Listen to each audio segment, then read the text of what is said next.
Bruiser Brody, who we also mentioned before? I've wrestled Brody about I don't know, numerous times, but 90% of the time I was the heel. I was booking in Florida. I bring Frank in, and he was booking in San Antonio. He'd bring me in, and I had a great relationship with Frank. And when I was booking in Knoxville, Mulligan would let me bring him in. In fact, Mulligan told me call Frank and bring him in. What is it that obviously he always had a contentious relationship with pretty much every promoter he ever worked for? But what was he always after? Was he always after remaining strong? Was he always after just getting a better payday than everyone else? Why was he always so difficult for promoters? I think it was, well, with Mulligan, there was never a cross word. He would always say, when do you want me back? And he wasn't getting giant payoffs, but I know that Jack was given a certain guarantee.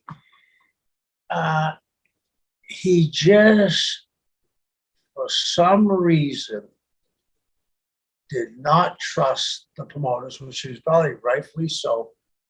But he almost saw that if he didn't say strong,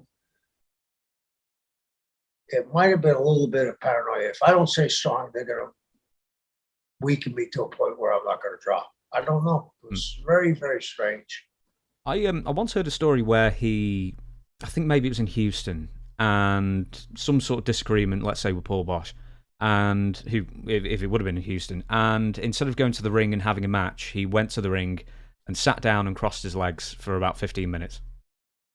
It was him and Mark Owen in San Antonio. Oh, really? So it was an old trick. They both went in separate corners and sat on their asses. I don't never know why that happened, but it did. When I brought it to Mark, he just blew it off. Did Bruiser ever do the Ernie Ladd trick of making sure that everybody knew he was in town, driving around the arena saying hello to everyone, and then no-show the event? I never know. I don't know if he did or not. But Frank wasn't that kind of guy. Frank would just show up, he would make them panic. Where's he coming? Where's he coming? Not that, hey, Frank ain't coming. We saw him driving around. He took off. No, yeah. He threw it the other way. But similarly, as I hear from everyone who talks about Frank, Bruiser Brody, a great guy. Oh, super guy. I know his wife, Barbara, now. I met her for the first time a couple of years ago. Wonderful lady.